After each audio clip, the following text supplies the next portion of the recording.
Assalamualaikum warahmatullahi wabarakatuh. Kembali lagi bersama aku. Hari ini kita bakal bahas negara yang jarang disorot, tapi keren banget, Uzbekistan. Negara ini penuh sejarah, budaya, dan pemandangan yang luar biasa. Dari kota kuno sampai gurun luas, semuanya ada di sini. Aku sendiri kaget waktu riset, ternyata Uzbekistan sekeren itu. Siapa tahu, setelah nonton ini, Uzbekistan masuk wishlist liburan kalian. Jangan lupa subscribe dan aktifkan lonceng notifikasi ya. Dukungan kalian bikin aku makin semangat bikin konten seru. Yuk, langsung aja kita mulai petualangan virtual ke Uzbekistan. Siap? Gaskun ke fakta pertama. Cekidot.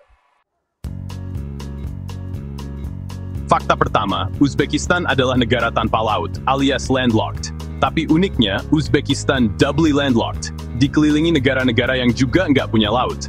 Hanya ada dua negara seperti ini di dunia, satunya lagi Liechtenstein. Artinya, untuk ke laut, mereka harus melewati minimal dua negara lain. Gokil kan? Kondisi ini bikin Uzbekistan fokus ke pengembangan darat dan hubungan dengan tetangga. Meski tanpa pantai, pesona Uzbekistan tetap luar biasa. Samarkand, kota legendaris di Jalur Sutra, usianya lebih dari 2.750 tahun. Kota ini jadi pusat pertemuan budaya, ilmu, dan agama selama ribuan tahun. Samarkand diakui UNESCO sebagai situs warisan dunia, dengan arsitektur Islam yang megah seperti Registan Square. Jalan-jalan di Samarkand serasa masuk mesin waktu. Setiap sudutnya penuh sejarah. Buat pecinta sejarah dan arsitektur, Samarkand wajib masuk bucket list. Bukti nyata Uzbekistan adalah penjaga warisan peradaban dunia. Bahasa resmi Uzbekistan adalah Uzbek, dari rumpun Turkik, mirip Turki dan Kazakh. Uniknya, alfabet Uzbek pernah ganti-ganti, Arab, Latin, Cyrillic, dan sekarang kembali ke Latin. Bahasa Rusia juga masih banyak dipakai, terutama di kota besar dan generasi tua. Jangan heran kalau dengar percakapan campur Uzbek dan Rusia di sana. Uzbekistan memang kaya etnis dan budaya, bahasanya pun beragam. Di Tashkent, ada metro bawah tanah yang disebut salah satu terindah di dunia. Setiap stasiun didesain artistik, seperti galeri seni, ada chandelier, pilar marmer, mozaik, dan lukisan dinding. Dulu, foto-foto di metro dilarang karena alasan keamanan, tapi sekarang sudah boleh. Setiap stasiun punya tema unik, dari tokoh sastra sampai eksplorasi luar angkasa. Naik metro di Tashkent bukan cuma transportasi, tapi juga pengalaman seni dan budaya. Wajib coba kalau ke Uzbekistan. Uzbekistan adalah surga arsitektur Islam. Samarkand, Bukhara, dan Khiva penuh bangunan megah. Kubah biru, menara tinggi, dan mozaik geometris jadi ciri khas. Landmark seperti Kalyan Minaret dan Shah Izinda punya sejarah unik dan dekorasi luar biasa. Registan Square jadi pusat kemegahan arsitektur Islam Asia Tengah. Bangunan-bangunan ini dulunya pusat ilmu dan agama, sekarang jadi destinasi wisata spiritual dan sejarah. Pecinta fotografi arsitektur pasti betah di sini.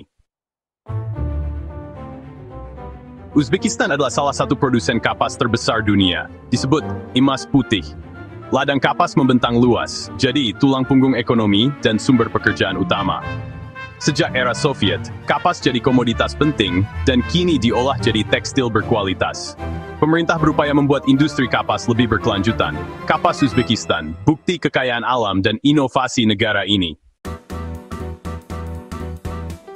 Plov, hidangan nasional Uzbekistan, mirip nasi kebuli tapi dengan cita rasa khas. Terbuat dari nasi, daging, wortel, bawang, dan rempah, gurih dan aromatik. Plov selalu hadir di acara penting, dimasak dalam kuali besar, jadi simbol kebersamaan. Setiap daerah punya variasi plov sendiri. Tradisi plov diakui UNESCO sebagai warisan budaya tak benda. Kalau ke Uzbekistan, wajib coba plov.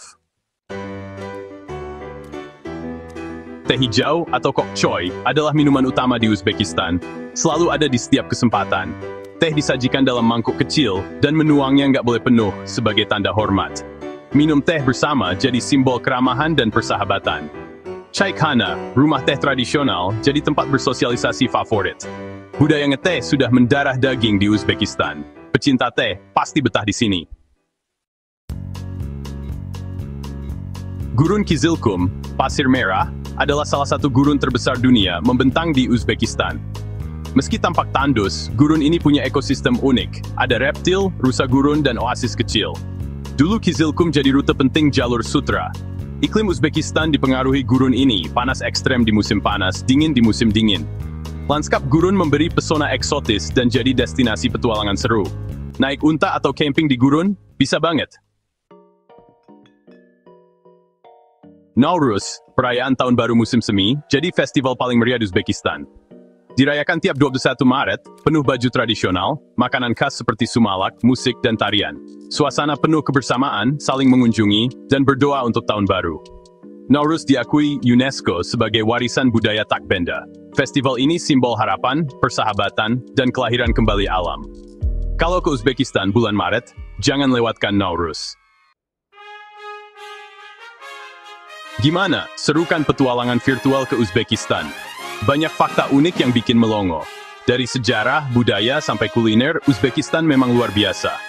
Tulis di komentar, fakta mana yang paling bikin kalian penasaran. Jangan lupa like, subscribe, dan share video ini ke teman-teman kalian. Terima kasih sudah nonton sampai akhir, dukungan kalian sangat berarti. Sampai jumpa di video berikutnya. Assalamualaikum warahmatullahi wabarakatuh.